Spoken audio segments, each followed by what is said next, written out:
प्यारे बुजुर्गों, माताओं, भाई और बहनों, हम सब बड़े खुशकिस्मत हैं कि संत दर्शन सिंह जी महाराज हम सब के लिए रूहानियत का एक बहुत बड़ा खजाना खोल कर दे गए हैं। रूहानियत का रास्ता जो समझना बड़ा मुश्किल है, लेकिन जिसका अनुभव किया जा सकता है, उसको शब्दों में बयान करना कोई आसान काम नहीं। और ये हम सब की खुशकिस्मती है कि संत दर्शन सिंह जी महाराज, जिन्होंने रूहानियत का रास्ता हर एक पहलू से देखा, एक छोटी सी उम्र से ही उनका ध्यान प्रभु की ओर लगा, तो एक शिष्य के रूप में एक शिष्य किन किन तरीकों से अपने आप को समझता है, किन किन मौक़ों में से गुज़रता है, कैसे उसकी ज़िंदगी गुज़रती है और कैसे एक सीकर आफ्टर ट्रूथ, एक शिष्य प्रभु को पाने के रास्ते पर चलता है, वो सब संत दर्शन सिंह जी महाराज ने अपनी ज़िंदगी में अनुभव किया। और जब हम उनके लिखे हुए वचनों को समझने की कोशिश करते हैं, तो हर एक पहलू में जहाँ से हमें गुजरना पड़ता है उसके बारे में संत दर्शन सिंह जी महाराज ने बड़ा खोल खोल के समझाया है, ताकि हम लोग समझ सकें कि किस पहलू में हमें क्या क्या अनुभव होते हैं और रूहानी रास्ते पर हम प्यार से आराम से चल पाए। दुनिया में जीते हुए इंसान घबरा जाता है। जब मुश्किलें उसके ऊपर पड़ती हैं तो लगता है कि जैसे कभी कुछ ठीक नहीं होगा, और उस घबराहट में, उस हलचल में हम अपनी ज़िंदगी सही तरीके से गुजार नहीं पाते। बहुत से लोगों की अगर ज़िंदगी देखें तो उनकी ज़िंदगी ऐसे लगती है जैसे सुबह से शाम तक वो दुख दर्द में है। उनका ध्यान तकलीफ़ों की ओर होता है कि मेरे साथ ये नहीं हुआ, मेरे साथ ये खराबी हो गई, किसी और ने ये कर दिया, इस करके खराबी हो गई। पता नहीं क्यों बाकियों की चीज़ें ठीक होती हैं, मेरी नहीं होती। इंसान ऐसे सोचता है और फिर एक दूसरे से शिकायत करता हुई ज़िंदगी गुजार देता है। तो संत महापुरुष जब भी आते हैं धरती पर, हमें बार बार समझाते हैं कि ये तो एक सुनहरा मौका, इससे तो बेटर मौका हो ही नहीं सकता कि मानव चोला मिलना एक बहुत बड़ी बरकत है। 84 लाख जिया जून में आत्मा भटकी हुई है, फंसी हुई है, प्रभु ने दया कृपा की कि चोला मिला। अगर ये ना मिलता तो पता नहीं किस योनि में क्या क्या भुगतान हमें करना पड़ रहा होता। तो हमें ज़िंदगी खुश होकर, हंसकर, खुशी से, प्यार से गुजारनी है। और बार बार महापुरुषों का इशारा इसी ओर होता है कि हम अपने ज़िंदगी को सही तरीके से जानें। परम संत कृपाल सिंह जी महाराज फरमा गए, गो जॉली, कि हम खुश रहें। खुश रहें, शरीर में खुश रहें, अपने रिलेशनशिप में खुश रहें, अपने दिमागी तौर पर खुश रहें और रूहानी तौर पर खुश रहें। और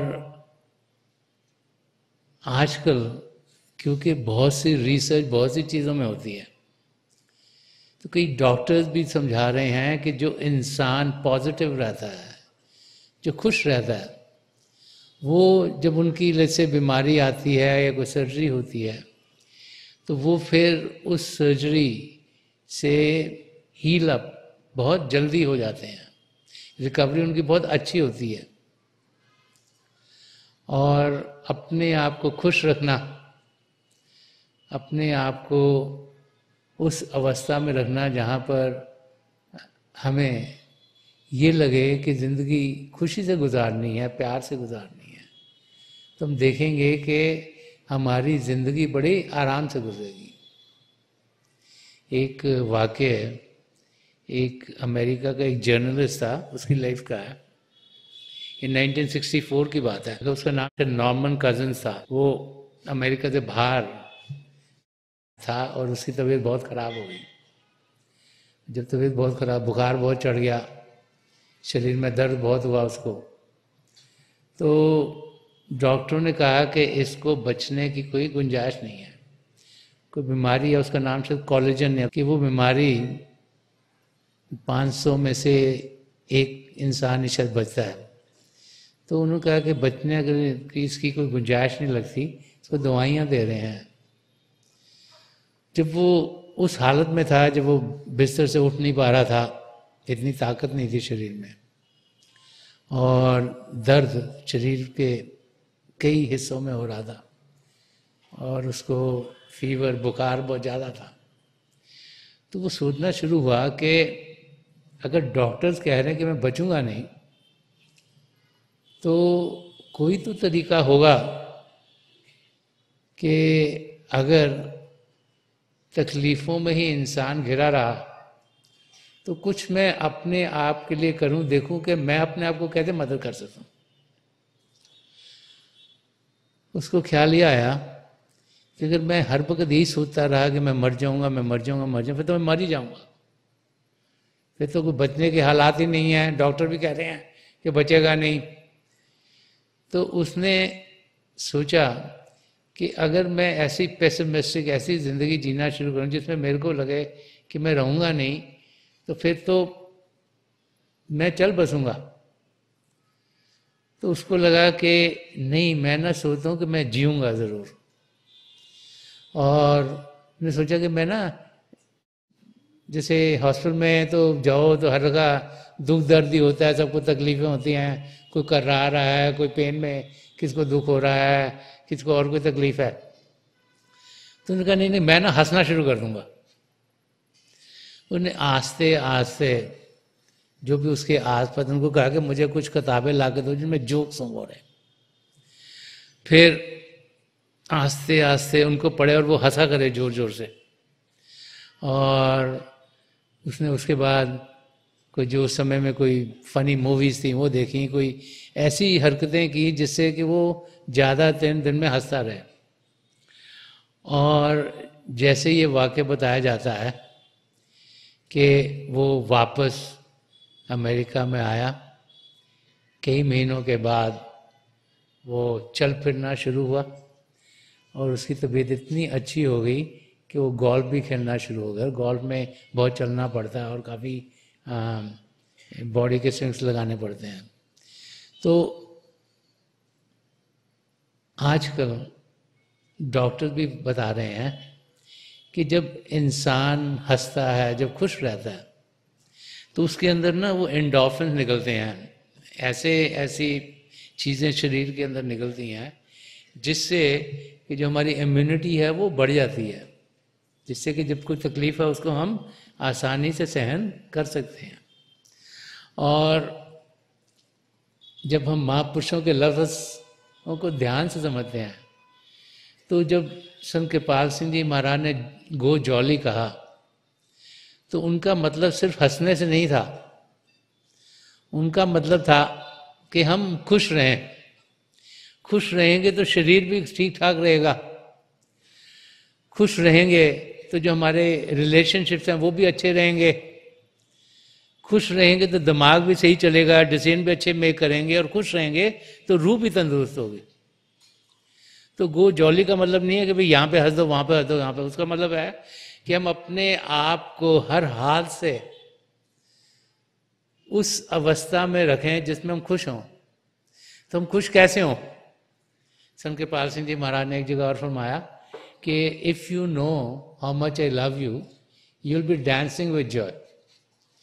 कि अगर तुम्हें मालूम हो कि मैं आपसे कितना प्रेम करता हूँ, तो आप नाचना शुरू कर दोगे, झूमना शुरू कर दोगे। तो नाचता इंसान कब है, झूमता कब है? जब वो खुश होता है। जो रो पिट रहा है वो तो नाचेगा नहीं, जो खुश है अंदर से, जिसको आनंद आ रहा है, वही नाचेगा, झूमेगा। तो संत कृपाल सिंह जी महाराज ने बताया कि खुश इंसान हो कैसे? जब उसको अपने सदगुरु का प्रेम मिलता है। जब अपने सदगुरु के प्रेम का वो इजहार करता है, उसको अनुभव करता है। हमारे सदगुरु का प्रेम तो हमको सबको मिलता है, लेकिन जो रिसेप्टिव है वो उसको एक्सपीरियंस करते हैं, उसका अनुभव करते हैं, और बाकियों के वहाँ यहाँ से लग के यहाँ पे निकल जाता है। तो इसीलिए बार बार समझाया जाता है कि जब हम महापुरुषों के अंग संग होते हैं तो हमारा ध्यान उनकी ओर हो, उनकी आंखों की ओर हो, जहाँ से संत कृपाल सिंह जी महाराज फरमा गए हैं कि 2/3 हिस्सा की जो रूहानियत है वो उनकी आंखों से आती है। तो हमारा ध्यान उनकी ओर हो, क्योंकि सत्संग पे बैठ के अगर ध्यान किसी और चीज़ का करेंगे तो फिर वो जो रूहानी किरणें हमारी ओर आ रही हैं उनका हम फायदा नहीं उठा पाएंगे। तो संत दर्शन सिंह जी महाराज, जिन्होंने सारे पहलू रूहानियत के अनुभव किए, उन्होंने एक जगह फरमाया है और वो समझा रहे हैं कि कैसे जब हम दुनिया के हालातों से घिर जाते हैं और फिर शायद हमारी ज़िंदगी में ऐसी तकलीफ़ आ जाती है जिसको हमको सहन करना मुश्किल होता है, उस समय हम प्रभु को याद करना शुरू करते हैं। जब कोई बहुत नज़दीकी अगर चले गए या कोई बहुत बड़ी मुसीबत आ गई और ऐसी सिचुएशन हो गई कि उसको हम सॉल्व नहीं कर पा रहे, हमसे वो सुधर नहीं रही, तो हम फिर प्रभु को याद करते हैं कि प्रभु हमारी ये सिचुएशन को ठीक कर देंगे। तो संत दर्शन सिंह जी समझा रहे हैं कि उस हालात में जब हम प्रभु की ओर ध्यान देते हैं तब हमारा ध्यान उस ओर भी जाना शुरू हो जाता है कि ज़िंदगी में हम कर क्या रहे हैं। ज़्यादातर तो इंसान जहाँ पैदा होता है, पलता है, काम कर पढ़ता लिखता है, काम करना शुरू कर देता है और उसी दायरे में लगा रहता है, बाहर की चीज़ों को ठीक करता रहता है, बाहर की चीज़ें जो भी इस शरीर को काम करने के लिए चाहिए काम करता है, पैसे कमाए, अपना घर बनाता है ताकि रह सके, कपड़े वपड़े अच्छी तरह पहनता है ताकि औरों को मिले, सही तरीके से मिल सके। तो बाहर की दुनिया में सारा टाइम हम लगा देते हैं। लेकिन जब कुछ ऐसे होता है कि हमें एक धिक्का सा लगता है, तब हम सोचना शुरू करते हैं ज़िंदगी है क्या, हम जो कर रहे हैं कुछ ठीक काम कर रहे हैं कि हम ऐसी ज़िंदगी ऐसे ही गुजार रहे हैं। तो संत दर्शन सिंह जी महाराज फरमाते हैं कि उन मौक़ों पर फिर हम प्रभु को याद करते हैं, प्रभु को जानना चाहते हैं, अपने आप को पहचानना चाहते हैं, और फिर हमारे कदम हमें किसी महापुरुष के चरण कमलों में ले जाते हैं। और तब हमें पता लगता है कि ये दुनिया माया की दुनिया है। प्रभु जिन्होंने सृष्टि रची वो कण कण में समाये हुए हैं, हमारे अंदर भी हैं। हमें जो जान दे रही है वो हमारी आत्मा है। और जब इस किस्म का हमें ज्ञान मिलता है तो फिर हमारी यही कोशिश होती है कि जो हमारा असली रूप है, जो आत्मिक है, उसका मिलाप परमात्मा से हो। और वो कैसे हो, क्योंकि हम तो दुखों से घिरे हुए हैं कि हमारा ध्यान बाहर की दुनिया है। तो संत दर्शन सिंह जी महाराज फरमाते हैं कि उस समय एक शिष्य अपने सदगुरु से क्या प्रार्थना करता है, तो फरमा रहे हैं इधर के जलवाए दोस्त, अपने सदगुरु को जलवाए दोस्त कहा है कि उनसे कोई हमारा नज़दीकी नहीं, और उनका जलवा क्या है, उनके जो रूहानी किरणें उनसे उठती हैं, जो वो हर एक चीज़ को जागृत कर देते हैं, जो वो अंधेरे को दूर कर देते हैं, इस करके जलवाए दोस्त का है। एक जगह और संत दर्शन सिंह जी महाराज ने फरमाया कि I have no friend except my beloved, I have no work except his love, के मेरा इस दुनिया में अपने सदगुरु के सिवाय कोई दोस्त नहीं और उन्हें प्रेम करने के सिवाय मेरा कोई काम नहीं है। तो वो जो एक शिष्य का लगाव अपने सदगुरु के साथ होता है, जो संत दर्शन सिंह जी महाराज का लगाव हजूर बाबा सावन सिंह जी महाराज के साथ हुआ, जिन्होंने उन्हें नाम की देन दी, तो वो वाला अनुभव संत दर्शन सिंह जी महाराज ने इस शेर में उसको काबू करके हमें समझा रहे हैं। तो फरमाने के जलवा है दोस्त तुझे अपने तबस्सुम की कसम। तो एक अपने सदगुरु से कुछ मांगना चाह रहे हैं, तो उनको कह रहे हैं कि आपकी जो मुस्कुराहट है उसकी आपको कसम है। कि संत दर्शन सिंह जी महाराज यहाँ हम सबको ये समझाना चाह रहे हैं कि हम अपने सदगुरु की मुस्कुराहट क्यों मांगते हैं। कि उनकी मुस्कुराहट में क्या है, उसकी कसम यहाँ क्यों खा रहे हैं, क्यों कह रहे हैं कि आपकी मुस्कुराहट की कसम। वो आपने सब वो वाक्य तो सुना, वो दाढ़ी हिलाने वाला, तो ये वही हिसाब किताब है कि जब वो दाढ़ी हिलाते हैं तो सारे काम ठीक हो जाते हैं। तो एक सदगुरु की मुस्कुराहट एक शिष्य क्यों मांगता है?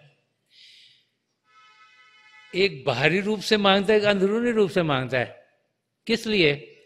कि जो भी वो चाहता है, अगर मौका मिल जाए अपने सदगुरु से बात करने का, तो हम अपनी जो भी फरियाद करना चाहते हैं, जो भी प्रेयर करना चाहते हैं, हम करते हैं। और अगर वो मुस्कुरा दें तो हमें लगता है हमारा काम हो गया, और हो भी जाता है। तो यहाँ संत दर्शन सिंह जी इसलिए फरमा रहे हैं कि जलवा है दोस्त अपने सदगुरु को, कि आप तो हर एक चीज रोशन कर देते हो, हर एक अंधेरा दूर कर दे हो, कि तुझे अपने तबस्सुम की कसम मेरी दुनिया में भी एक बार सहर हो जाए। तो फरमाइश क्या कर रहे हैं कि सिर्फ एक बार मेरी दुनिया में भी रोशनी आ जाए। कि जब रात होती है तो अंधेरा होता है, जैसे ही शहर आती है, सुबह का समय आता है, रोशनी आनी शुरू हो जाती है। जैसे ही रोशनी आनी शुरू होती है, हर एक चीज ठीक होनी शुरू हो जाती है। तो एक शिष्य रियलाइज कर रहा है कि जो मेरी आत्मा जो 84 लाख जिया जुन में भटक रही थी, अब उसको ये मौका मिल गया है शरीर में आने का। अब शरीर में तो आ गए, लेकिन अगर ध्यान सिर्फ बाहर की दुनिया में रहा और सारा समय उधर ही गुजार दिया, तो सब कुछ होते हुए भी कुछ पाए बगैर इस धरती से हम चल बसेंगे। तो अपने सदगुरु से प्रार्थना कर रहे हैं कि मेरी दुनिया में भी एक बार सहर हो जाए। कि मेरी अंधेरी दुनिया है, मेरा ध्यान बाहर की दुनिया में लगा है, मुझे असलियत को कुछ मालूम नहीं, तो आप अपनी नजर करम कीजिएगा, आप अपना प्यार मुझे दीजिएगा, आप मेरे अंदर जो रूहानी खजाने इनको खोलिएगा, ताकि मैं भी उन खजानों में बढ़ सकूं, मैं उनका अनुभव कर सकूं, ताकि जो मेरी अंधेरी जिंदगी है उसमें रोशनी हो, और मैं जिस मकसद से इस धरती पर आया हूं, जो अपने आप को जानना है और पिता परमेश्वर को पाना है, वो मकसद मेरा पूरा हो जाए। तो संत दर्शन सिंह जी महाराज जब कह रहे हैं मेरी दुनिया में एक बार, अब ये बड़ा इंटरेस्टिंग है कि महाराज जी ने ये नहीं कहा कि बार बार हो जाए। हम तो कहते हैं दर्शन यहाँ भी हो जाए, यहाँ भी हो जाए, यहाँ भी हो जाए, यहाँ भी हो जाए, कभी यहाँ भागते हैं, कभी वहाँ भागते हैं, कभी वहाँ भागते हैं।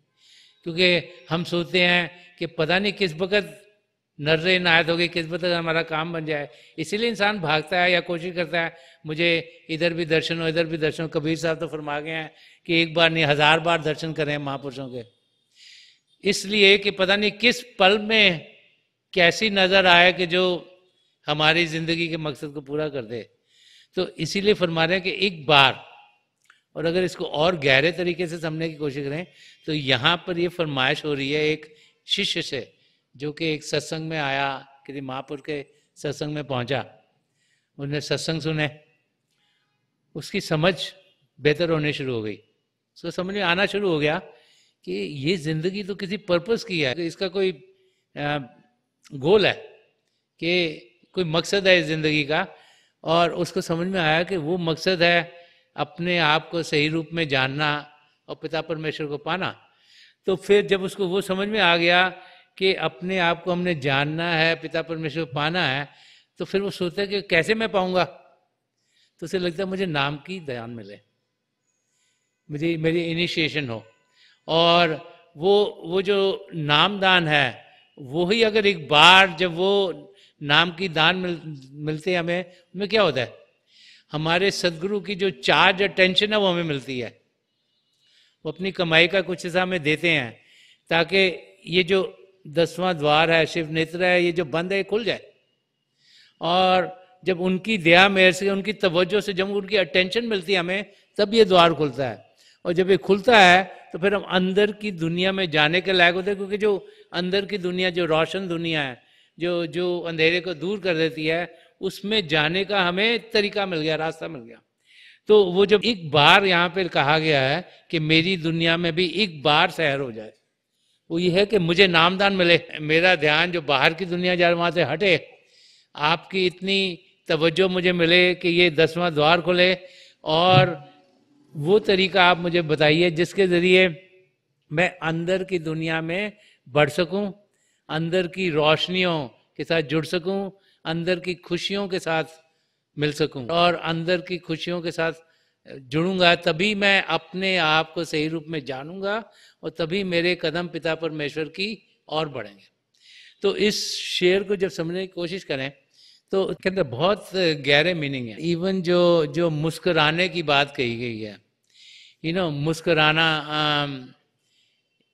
एक खुशी के माहौल में जाना है, और इसीलिए बार बार समझाया जाता है कि हम जितना ज़्यादा मुस्कुरा सके उतना ही हमारे लिए बेहतर है, जितना ज़्यादा हम खुश रह सकें उतना हमारे लिए बेहतर है, जितना हमारी ज़िंदगी पॉजिटिव होगी उतना ही बेहतर है। और ये हमारा एटीट्यूड है जिसमें बदलाव आना चाहिए। कईयों का एटीट्यूड होता है कि वो ना सुबह से रात तक ये भी खराब है, वो भी खराब है, इसमें भी गलती निकाली, उसमें भी गलती निकाली, ये पता नहीं क्यों नहीं ठीक हो रहा, वो पता नहीं क्यों, वो वैसे ही जीते रहते हैं। तो वैसी चीज जिंदगी हम सत्संगियों को नहीं जीनी।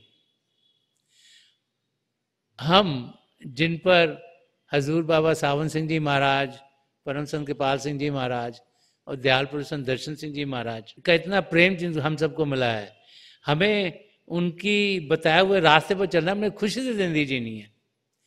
ये नहीं कि मुश्किलें नहीं आए, मुश्किलें लाइफ में आएंगी। अगर आप आज देखो तो कई लोगों को लगता है कि आज का समय बहुत मुश्किल वाला है। अगर आप 10 साल पहले का देखोगे वो शायद इससे भी ज़्यादा मुश्किल वाला था। अगर 100 साल पहले का देखो वो शायद इससे भी ज़्यादा मुश्किल वाला था। अगर 1000 साल पहले वाला देखो वो शायद और भी मुश्किल था। तो मुश्किलें तो ज़िंदगी में आती जाती रहेंगी, क्योंकि कर्म भी तो कटने हैं हमारे। अब कौन से हमारे कर्म हैं वो हमारे समझ के दायरे से बाहर है। कोई इंसान नहीं जो जानता है कि मेरे कर्म क्या हैं, क्यों मेरे साथ क्या हो रहा है। तो हमें जो कुछ भी हो रहा है उससे घबराना नहीं, ना उससे डरना है, ना घबराना है, ना फिक्र करना है। ये चीजें जो इंसान को खत्म कर देती हैं, जो जिंदगी आप जी नहीं पाते। हमें जानना है जो कुछ भी हो रहा है हमारे लिए इससे बेहतर नहीं हो सकता। क्यों? क्योंकि हमारी डोर पिता परमेश्वर के हाथ में है, तो उससे बेहतर और क्या होगा। वो तो सब जानते हैं कि हमारे लिए अच्छा क्या है। तो हमारी सबकी जिंदगी में वही डलता है जो हमारी बेहतरी के लिए होता है। और ऐसी जिंदगी जब इंसान जीता है तो खुश रहता है, हंसता है। किसको मिलता है? हंस के मिलता है। किसको मिलता है? मुस्कुरा के मिलता है। दूसरे की जिंदगी अगर कोई दुख दर्द में उसको भी सहारा देता है कि भाई फिक्र मत करो, ये समय भी पास हो जाएगा। जैसे दिस टू शैल पास, कि वो जो 4 वर्ड्स हैं कि जो समय अगर मुश्किल का आया ये भी गुजर जाएगा।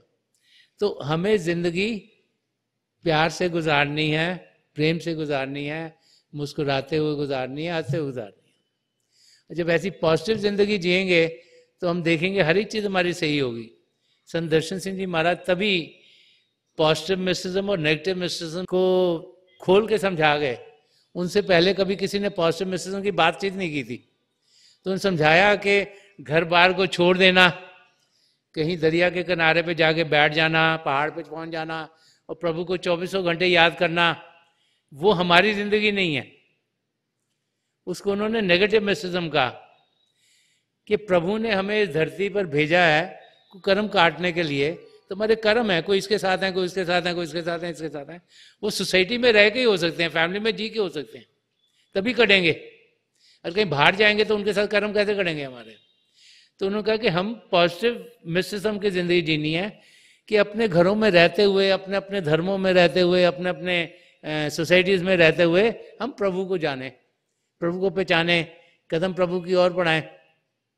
हर एक चीज आनंद से जिए, प्यार से जिए और जाने कि हम सब अपने मकसद को पा सकते हैं। इसमें कोई शक नहीं है। संत कृपाल सिंह जी महाराज तो ये भी फरमा गए हैं कि कई हम जैसे अगर नहीं भी कुछ करेंगे तो 4 लाइन में तो वैसे ही बेड़ा पार हो जाएगा। लेकिन ये तो उनकी बड़ी दया मेहर थी, उनसे पहले तो किसी ने ऐसे नहीं फरमाया था। तो उन्होंने दया मेहर की कि जिनको उन्होंने नाम दिया कि हम सब इसी जिंदगी में पिता परमेश्वर को पा सकते हैं, ये भी वो फरमा के गए हैं। ये जरूरी नहीं कि हम 4 लाइफ टाइम्स बार बार आए। हम इसी जिंदगी में 84 लाख जिया जून से छुटकारा पा सकते हैं अगर हम अपनी जिंदगी सही तरीके से गुजारेंगे। जिस समय प्रभु ने दिया है उस प्रभु ने तो समझ के दिया, उनको पता है ये समय इनके लिए इनफ है, इसमें ये मुझे जान सकते हैं, पहचान सकते हैं। तो उनको तो पता है कि हमारे को कितना कितना समय लगेगा, किसी को थोड़ा ज़्यादा, किसी को थोड़ा कम, कोई थोड़ा ज़्यादा प्यार करेगा, थोड़ा कम करेगा, लेकिन हम सब जितना जितना हमें समय चाहिए उतना उन्होंने दिया हुआ है। उसमें जान सकते हैं, पहचान सकते हैं। अगर अगर अपनी ज़िंदगी सही तरीके से जिएंगे तो महापुरुष बार बार बार हमें ये समझा देते हैं कि हमें जो रास्ता दिखाया गया उस पर हम सही तरीके से चलें और हम उस रास्ते पर अपने सदगुरु की दया मेहर हर समय मांगते रहें और हम उनकी दया मेहर को अनुभव करते रहें। एक जगह और संत दर्शन सिंह जी महाराज ने फरमाया कि मुस्कुरा दो तो मेरा गूंचाए दिल खिल जाए, कि मुस्कुरा दो तो मेरा गूंचाए दिल खिल जाए, दिल कभी खिल ना सके ऐसा भी रंजूर नहीं। तो संत दर्शन सिंह जी महाराज फरमा रहे हैं कि ठीक है मैं तकलीफों में हूं, बट ये नहीं कि मैं तकलीफों में डूबा रहूंगा, कि मेरे सदगुरु आप मुस्कुरा दो, बस यही चाहिए और कुछ नहीं चाहिए। आपकी नजर अनायत में पर हो, आप दाढ़ी हिला दो, आप मुस्कुरा दो, आप मेरे तरफ तवज्जो दे दो। एक शिष्य क्या खाली तवज्जो चाहता और तो कुछ चाहता नहीं। चाहे किसी को लगे मेरे सिर पे हाथ लगाओ, किसको लगे मेरे यहाँ शोल्डर पर हाथ लगा दो, किसको लगे कि मेरी बात आप मान लो, मगर अंदर से क्या, अंदर से तो उनकी तवज्जो चाहते हैं। तो एक शिष्य खाली चाहता है कि उसको अपने सदगुरु की तवज्जो मिले और जब उस तवज्जो का जो हम चाह रहे हैं इजहार हो जाए उनके मुस्कुराने के जरिए, कभी उनका हाथ हमारे सिर पे पड़ता है तो हमें यकीन हो जाता है हाँ जी हमारा काम हो गया, कभी उनका हाथ हमारे शोल्डर पे पड़ेगा तो हमें लगता है हाँ जी हमारा काम हो गया, कभी वो मुस्कुरा देते हैं हमें लगता है हमारा काम हो गया, कभी उनके मुंह से कुछ बोल ऐसे निकलते हैं जिनसे लगता है हमारा काम हो गया। तो हम एज अ शिष्य अपने सदगुरु की खाली अटेंशन चाह रहे हैं और कुछ नहीं चाह रहे। हम चाह रहे हैं उनकी अटेंशन हम पर पड़े थोड़ी सी, ताकि हमारा काम हो जाए और हम अपनी मंजिल की ओर जाते रहें। यही संत दर्शन सिंह जी महाराज हमें समझा रहे हैं कि मुस्कुरा दो तो मेरा गूंचाए दिल खिल जाए। ये नहीं कि दिल हर वक्त दुखों से भरा रहेगा, ये नहीं कि हर वक्त ही लगता रहेगा ये भी खराब है, वो भी खराब है, वो भी खराब है। तो हम अगर अपनी जिंदगी को देखें, जब हम अपने घरों में रहते हैं तो हम ऐसे लगता है कि जैसे पता नहीं क्या हो गया है, कोई काम ठीक नहीं हो रहा, और जैसे सत्संग में आते हैं अपने सदगुरु के दर्शन होते हैं तो एकदम खिल जाते हैं। क्यों? क्योंकि वहां पर जाके हमें उनकी अटेंशन का अनुभव होता है। तो महापुरुष समझाते हैं कि उनकी अटेंशन सिर्फ वहां पर नहीं, जब हम सत्संग में जाते हैं, जिन भाई बहनों को नाम की देन मिल जाती है उनके यहाँ 10वें द्वार पर उनके सदगुरु के नूरी स्वरूप टिके हुए होते हैं। वो हर समय उनके अंग संग रहते हैं, वो हर समय उनके साथ रहते हैं। हम अगर उनकी ओर ध्यान देंगे, कैसे देंगे? अगर हम समय निकालेंगे, बाकायदगी से अभ्यास करेंगे और बाकायदगी से अपने आप को एकाग्र करेंगे, तो हम देखेंगे कि हम अंदर की दुनिया में बढ़ने के लायक हो रहे हैं। कोई रोशनियां देखेंगे, आसमान, सितारे, चंद्रमा, सूर्य को पार करते हैं। नॉट के हर एक को पार करना है, जितनी अगर हमारी तवज्जो बहुत ज़्यादा है तो आंखें बंद करें, अपने सदगुरु के नूरी स्वरूप तो सीधा भी पहुंच सकते हैं। तो वहाँ पहुँचें तो जब उनके अंदर में दर्शन करेंगे तो हम हजारों मील उनसे दूर बैठे होंगे तब भी हमें उनका अनुभव होगा, तब भी उनकी नजर करम हम पर होती है। मतलब उनकी नजर करम तो 24 घंटे हम पर होते हैं, हमको तब अनुभव होता है जब हम उनको देखते हैं। क्योंकि हम तो अभी उस लेवल तक पहुंचे नहीं ना हुए, तो हमको तो उनकी कुछ इनपुट चाहिए, क्योंकि इनपुट नहीं मिलती तो हम दुखी हो जाते हैं। हम यहाँ पे खड़े हुए हैं और अगर हमारे सदगुरु पास से गुजर गए और हमारे इधर खड़ा उसको भी देख लिया, उधर खड़ा उसको भी देख लिया, हमसे नजर नहीं मिली, तो हम डिवास्टेड हो जाते हैं। हम सोचते हैं पता नहीं हमने क्या गलती करी है, और सोचना शुरू करते हैं कि आज क्या गड़बड़ करी है हमने, राइट? तो बट ये नहीं जानते कि उनकी तवज्जो तो हम पर पड़ी है, अगर शारीरिक रूप से नहीं पड़ी, हमारे अंदर तो हर समय बैठे हुए हैं। तो संत दर्शन सिंह जी महाराज समझा रहे हैं कि हम उनकी तवज्जो की ओर ध्यान दें, और अगर हजारों मील भी उनसे दूर बैठे होंगे, जब अभ्यास करेंगे तब उन तक पहुंच सकते हैं, और जब उनके पास पहुंचेंगे तो हमारे जो अनुभव हैं दिन ब दिन वो और बेहतर और बेहतर और बेहतर होते चलेंगे। तो बार बार बार महापुरुष यही समझाते चले आए हैं कि जैसे संत कृपाल सिंह जी महाराज फरमा गए गो जॉली, कि हम अपनी जिंदगी खुशियों से भरपूर करें। हम हर हाल में अपने आप को खुश रखें और औरों को भी खुश रखें, ताकि जो एटमॉस्फेयर हमारे आसपास खुशी का हो। जो खुशी का एटमॉस्फेयर होता है तो सबके लिए अच्छा होता है, सबके लिए बेहतर होता है, सबकी ज़िंदगी बेहतर होती है, और सबके कदम फिर प्यार से अपनी मंजिल की ओर बढ़ते हैं।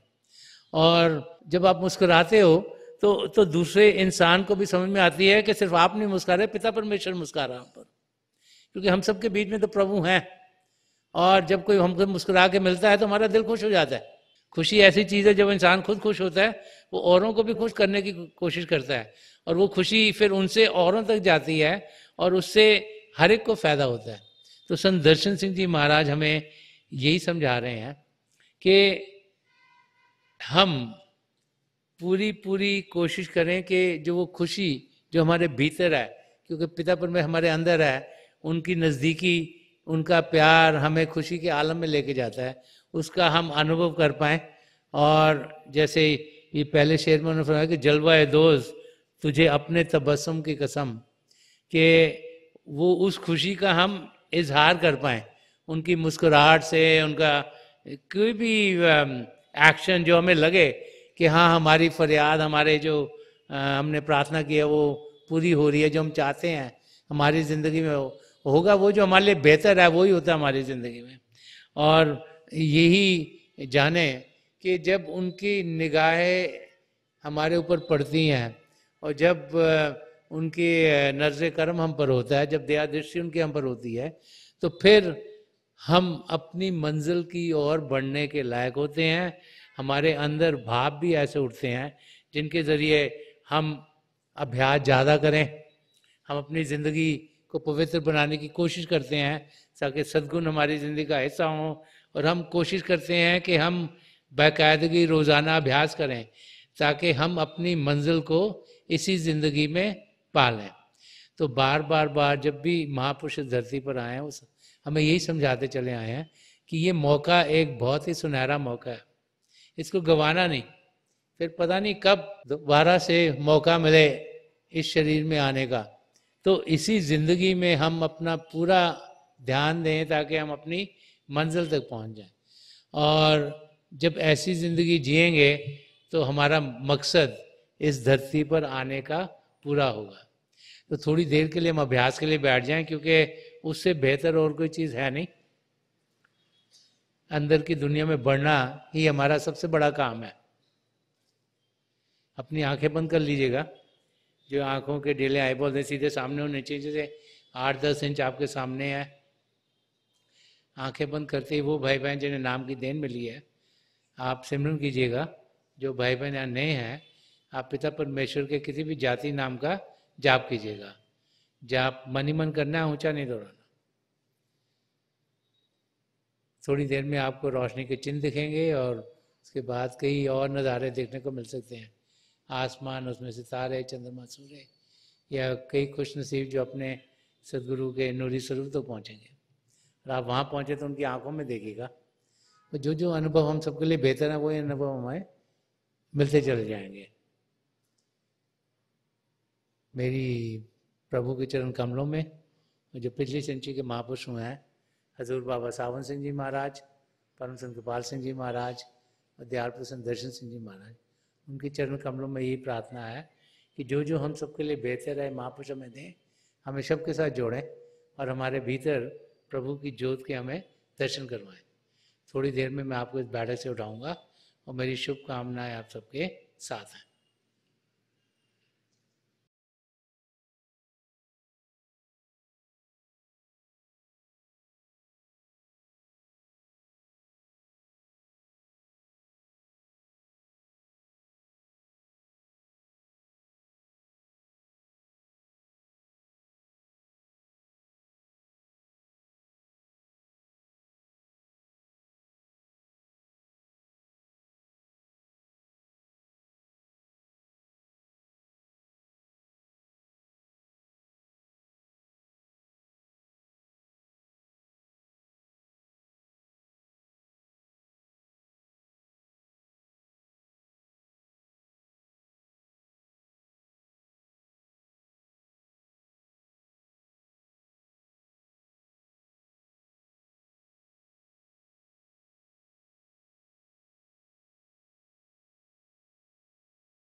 छोड़ दीजिए जी, प्लीज लीव ऑफ।